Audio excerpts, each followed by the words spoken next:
You begin your search with the assumption that knowledge elevates you. You believe that the more you learn, the clearer your understanding becomes. You associate knowledge with growth, authority, and certainty. Yet as you examine this assumption, you notice something unsettling. Knowledge does not always create clarity. Sometimes it creates rigidity. Sometimes it strengthens illusion. Al-Ghazali confronted this problem directly. He saw that knowledge can purify the mind, but it can also corrupt it. Knowledge can lead toward truth, but it can also harden the self that resists truth. He began asking a difficult question, one that you now confront as well. What happens when knowledge strengthens the very illusions it is meant to dissolve? Al-Ghazali lived in a sophisticated intellectual environment.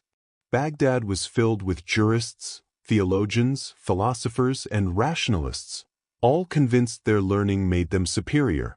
Argument was considered proof of intelligence, and mastery of complex ideas was seen as a sign of closeness to truth. Yet Al-Ghazali observed that this world contained more competition than clarity. Scholars defended positions not because the positions were true, but because their reputations were tied to them.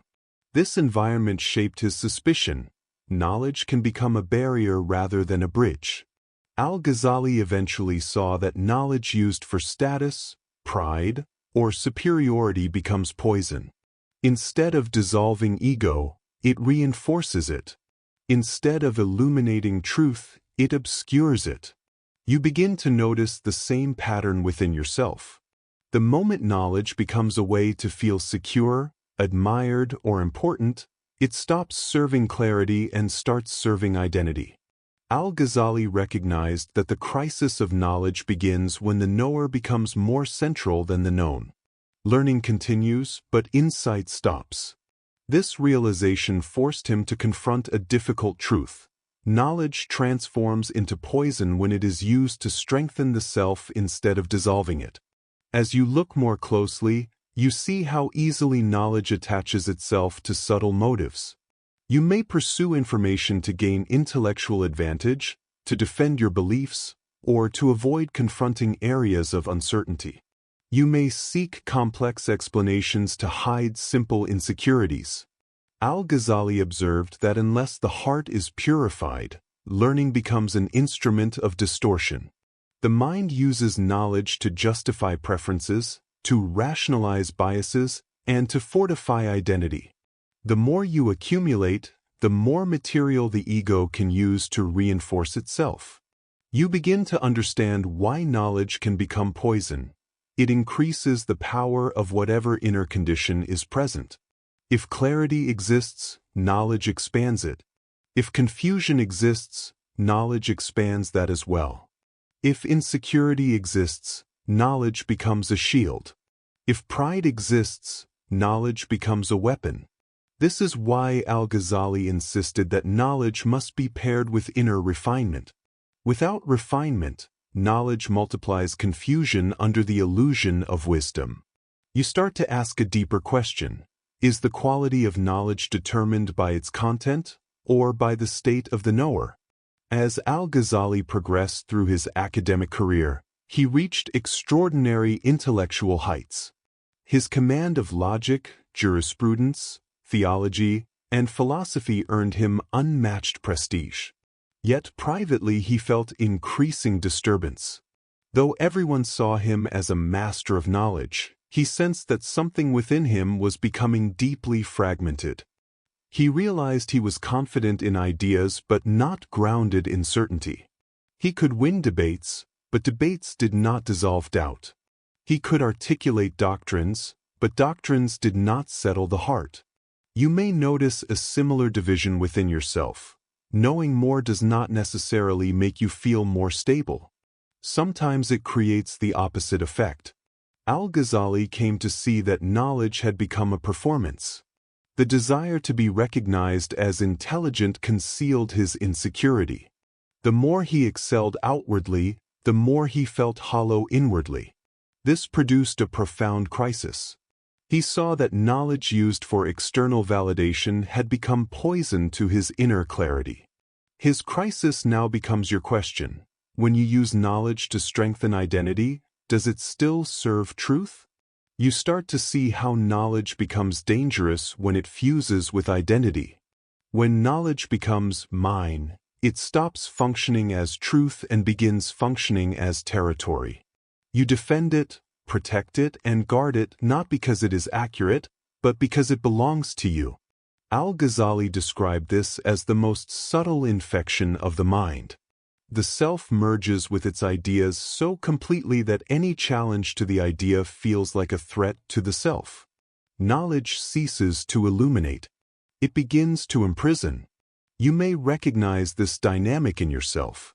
When someone questions your understanding, the first reaction is not curiosity but defensiveness. When you encounter information that contradicts your beliefs, discomfort arises. This discomfort is not about truth, it is about identity. Al-Ghazali realized that the more knowledgeable a person becomes, the more skillful they become at defending their illusions. The intellect does not collapse, it becomes sharper. But sharpness used without clarity cuts the wrong direction. This is the essence of knowledge becoming poison. It strengthens the self that resists transformation.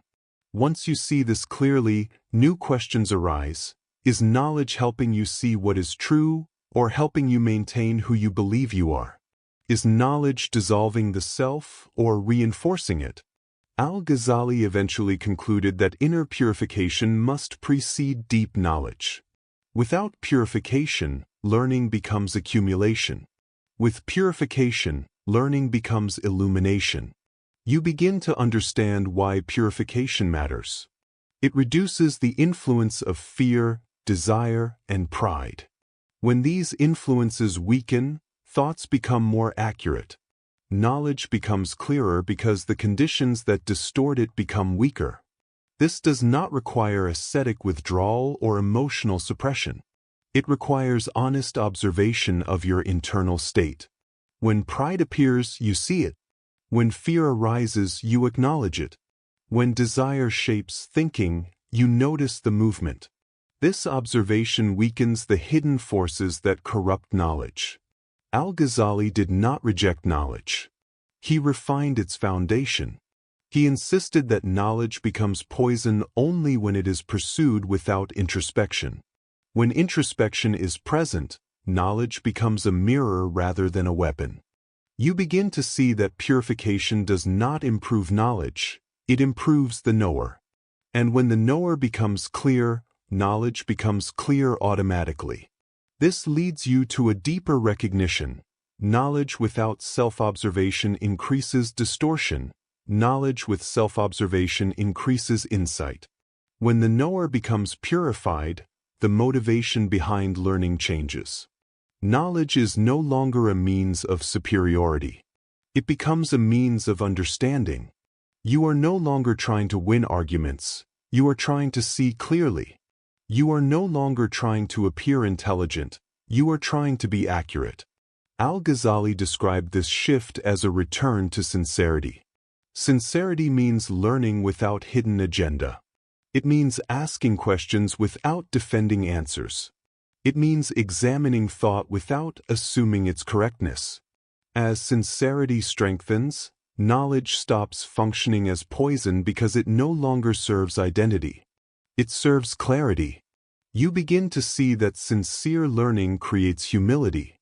The more you understand, the more you see how much remains concealed. Knowledge expands awareness of limitation rather than creating the illusion of mastery. In this way, knowledge becomes medicine rather than poison. It dissolves the self rather than feeding it. It opens perception rather than narrowing it. You now see the heart of Al-Ghazali's realization. Knowledge itself is neutral. The state of the knower determines its effect. Once identity is no longer attached to knowledge, the entire function of learning changes. Thought becomes lighter. Inquiry becomes more honest. You begin to learn not to confirm yourself, but to understand what is real. Knowledge becomes flexible rather than rigid. Al-Ghazali explained that the purified mind does not cling to ideas. It uses them as tools and releases them when no longer needed. It does not defend conclusions, it revises them. It does not build walls around beliefs, it evaluates them. This is knowledge without ego. You notice that such knowledge feels different. It does not create tension. It does not require validation. It does not generate conflict. It exists only as long as it is accurate, and it dissolves the moment it becomes inadequate. This creates a form of intelligence that is both sharp and gentle. It can penetrate falsehood without becoming aggressive. It can question deeply without becoming defensive. At this point, you understand that the true danger was never knowledge itself. The danger was the self that clung to knowledge as a form of identity. Once that self dissolves, knowledge becomes purely functional, precise, useful, and unburdened. And now a final question arises. What remains when knowledge is freed from the need to protect the knower? As you deepen into this inquiry, you recognize a quieter truth. Knowledge becomes harmful only when claimed. The moment knowledge becomes mine, it stops serving clarity and begins serving identity. Ownership distorts perception. It creates tension between the self and reality. Al-Ghazali realized that when the self steps aside, knowledge loses its capacity to corrupt. It becomes transparent. It functions for understanding rather than self-preservation. This does not diminish the importance of knowledge, it restores it. You begin to see that the most significant insights arise when the mind stops insisting on being the source of knowledge. When insights appear without ownership, they feel clean. They do not generate tension. They do not require defense. They simply reveal what is true in the moment. Knowledge becomes alive rather than fixed. It adapts, evolves, and expands. It serves awareness rather than serving identity. In this state, knowledge becomes medicine again. This leads to the final recognition. Knowledge is poisoned by possession and purified by humility. As the inquiry settles, thinking becomes quiet. You no longer seek knowledge to strengthen the self, and without that motive, the self becomes lighter. Thought continues, but it no longer claims authority. It reflects rather than insists.